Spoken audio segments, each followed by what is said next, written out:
Hey friends, welcome to the kitchen. Today I'm going to be teaching you how to make your own bone broth. Basically, 90% of the people I know right now are not feeling well in some way, shape, or form. And last week I caught whatever stomach bug has been going around my town. No, not good. No bueno. No bueno. My stomach this past weekend was not right. I really love Paleo Valley's bone broth protein powder. Okay, I'll put a link and you guys can order your own on Amazon or wherever. But I really love it, and I found that I was drinking a lot of that because it was soothing. I was thinking about it the other day and I was like, why don't I just make my own stinking bone broth? Like, why am I like spending a fortune on having 2 or 3 cups of this a day? And of course I say this, but when you're feeling sick, you just want to have it available and not have to make anything. I always think about, like, how can I make a remedy at home? How can I help myself at home before having to go see a doctor where it's gonna cost me $100 just to get in the door? So I thought, I'm gonna make some bone broth. So here's how we do it. So first I want you to find some bones. Now this is really easy for me because living in Texas, you can go to the farmer's market and find a rancher. And so I get these from, you can see on the label, it says Makeshift Ranch. I think they're out by Houston, but I'm not positive. But I just get it at the farmer's market. And this one has 2 bones in it. So I used another package with 2 bones and made 1 batch of bone broth, and it's just perfect. So, and it just says beef bones broth. Okay, if you need bones like this for your bone broth, you can do one of 2 things. One, for a long time, I just made chicken stock. I would make a whole chicken, and then I would use the bones for that. If you're gonna make beef broth, then I would ask either at your meat counter, or if you have someone like a local rancher that you can ask, and see if they have any ideas or know where you can get some bones. You're gonna take both of these and we're gonna use our Instant Pot. First, I will tell you, I like to roast these first. It gives it a little bit more depth of flavor, and you could skip this step if you want to. Really, it's not super critical. And I know some people are like, I only like the roasted bone broth. Whatever, when you're not feeling good, you honestly don't give a flip. So use what you have, do what you're gonna do, but I would roast these in the oven for about 30 minutes on 350, sprinkle it with salt, pepper, garlic, and onion. And then take those bones, we're gonna throw them in your Instant Pot. What are we including as well? Okay, so y'all know that I cook pretty much every meal at home. And I take the skins of my onions or any scraps of, like if I peeled a bunch of carrots or anything like that, I put it in my freezer in a freezer safe bag. That's what I use to make stock. We don't need to spend more money, right? Especially if we're paying for organic stuff, right? So we don't need to spend more money.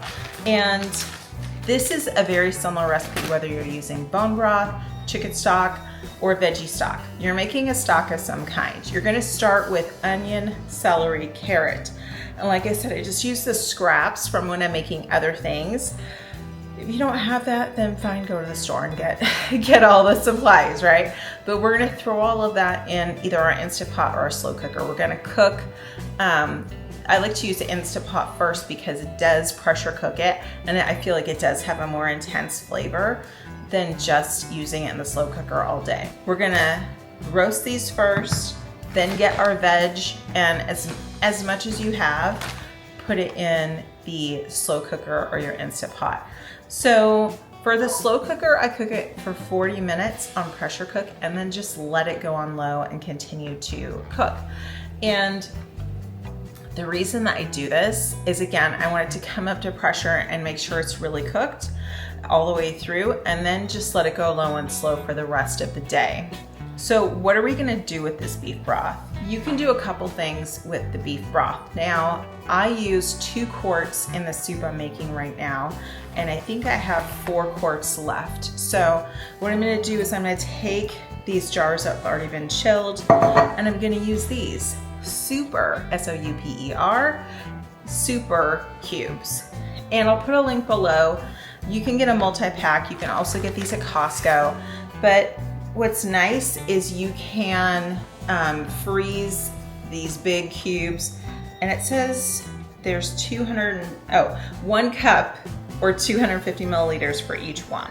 So if you just need a cup of liquid, you just use one. I think that's pretty handy. So we could freeze the vegetable stock to use it. So I would use it within a week and keep it in your fridge, obviously. And then 3, you can can it. That's what I would do. I would use it within a week, or freeze it, or pressure can it. So let me show you how we're actually gonna do this. We're starting out our bone broth with bones. I get these at the farmer's market from a local rancher. They are not very expensive. I just put some garlic powder, onion powder, and salt on these. We're gonna roast these for about 30 minutes, and we're gonna do this to give a good flavor before we even start making our stock. You could throw these in with your stock if you want and just start it right now, but I have a few extra minutes because it's a Sunday, so that's what I'm gonna do. I'm gonna go ahead and roast them at 350 for about 30 minutes. These are bones after about 30 minutes. See how they look kind of caramelized? We're gonna use the slow cook setting of our Instant Pot for this. So we're just gonna throw these in.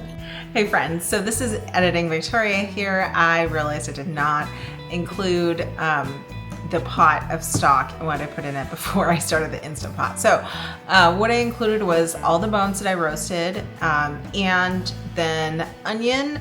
I add probably a cup of 2 or onion, and a cup of 2 of carrot peelings, and maybe a cup of celery. So if you're playing along and you're just using what you have in your kitchen, make sure that you just approximate it. It's not a big deal, okay?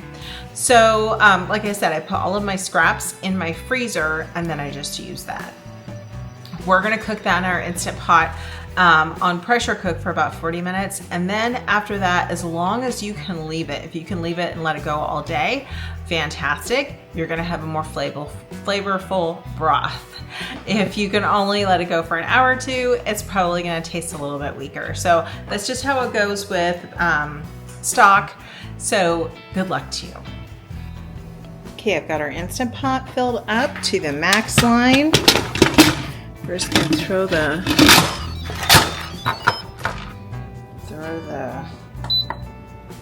okay, and then it's gonna go, and it will go all day. So when I look at it and it looks about right, I'll show you guys, then we'll know it's done. Here is our broth after several hours. Now, if you like your bone broth stronger, you can also let this go like overnight, right? It doesn't matter. But I wanted to show you, so far I have a couple quarts, and I use this kind of a getup. Okay, so this is a canning funnel. You're gonna wanna use this. And then this is a fine mesh strainer. So we're gonna wanna use that to strain. And what I'm gonna do for tonight is I'm just gonna put these in the fridge, and then I'm gonna skim off any fat, and then I'm gonna use my super cubes and freeze those. But that's pretty much it. Like literally we just put this in the Instant Pot and we let it go. Now what is this gonna taste like? It's not gonna taste like a spectacular soup right out the bat. Okay, you're gonna wanna make sure that you seasoned it really well. Add any spices like garlic or onion or anything like that. And of course salt. But this is just the base for your soup. So that's pretty much it, guys. I mean, this is as easy as it gets. This is making bone broth. Yeah, try it and you let me know what you think. So that is how you make stock. It is really super simple. Like I said, if you are like, let's say you're a vegetarian and you're like, I'm just gonna make veggie stock, then leave out any of the bones, okay? Then just load it up with all the veggies you want. Or if you don't like chicken stock and you only want beef stock and whatever, you can use whatever. But either way, it's the same basic recipe. We're talking onion, celery, carrot. You can season it. I know some people that are like, I'm gonna season it well with salt and pepper. You really don't have to, because you're gonna season whatever you make anyway. And so this is why I generally don't put salt and pepper and a lot of seasonings in my stock, is because I want a clean slate so that I can cook whatever I want to cook, right? So that is how to make stock. I hope that you stay well this cold and flu season. Let me tell you guys, it's brutal out there. I've talked with a lot of people who are not feeling good. This is a good recipe to have under your belt, because honestly, if you want to make something warming like a soup, or even if you just want to sip on the bone broth because it's soothing, it's warm, and it's not going to upset your stomach, well, at least in my case, it did not upset my stomach, then I would say make sure you have some of this on hand. All right, friends, thanks for watching. Make sure you like and subscribe, and share this with a friend who you think needs to know how to make stock.